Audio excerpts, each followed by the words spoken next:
இப்ப தமிழக அரசுலேருந்து உங்களுக்கு என்ன மாதிரியான விஷயங்கள் பண்ணி குடுத்துருக்காங்கம்மா? இதுவரைக்கும் யாரெல்லாம் வந்து பார்த்துருக்காங்க, ஆறுதல் சொல்லியிருக்காங்க? அ மொத முதலமைச்சர் மு.க. ஸ்டாலின் ரூ. 10,00,000 செக் குடுத்துருக்கிறாருங்க. சரிங்கம்மா. அப்புறம் காங்கிரஸ்ல இருந்து வந்து ரூ.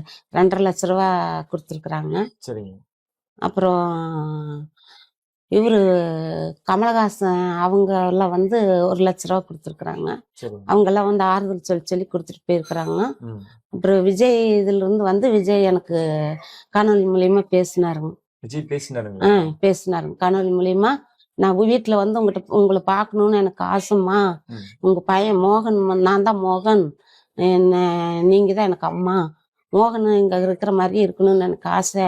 ம். ஆனா எனக்கு இப்போ சந்தர்ப்ப சூழ்நிலை என்னன்னு உங்களுக்கு தெரியும். ம். உங்களுக்கு தெரியறத விட மோகனுக்கு அதிகமா தெரியும். ம். அதனால வந்து என்னால இப்ப உங்கள வந்து நேர்ல பார்க்க முடியாது. ம். ஆனா நான் தான் மோகன். மோகன் நீங்க தான் எனக்கு அம்மா. அப்படி நான் என் குடும்பம் தான் நீங்க, உங்க குடும்பம் தான் நான் அப்படின்லாம் எனக்கு ஆறுதல் சொன்னாரு. ம். நான் உங்க மேல குறை சொல்ல முடியாது. என் குழந்தை 7வது மாசம் 2025ல 7வது மாசம் எனக்கு ஒரு துண்டும், ஒரு கொடியும் கொண்டு வந்து, அம்மா நீ என்கிட்ட கோவப்பட நான் வந்து தீவிர திமுக கட்சிங்க. ம். அப்பல்லாம் ம். சின்ன வயசுல இருந்தே பிரச்சாரத்துக்கெல்லாம் போவேன். ஓட்டே அங்க போட மாட்டாங்க அப்படின்னு இந்த உள்ளூர்ல தேர்தல்ல வருமல்லங்க. ம்.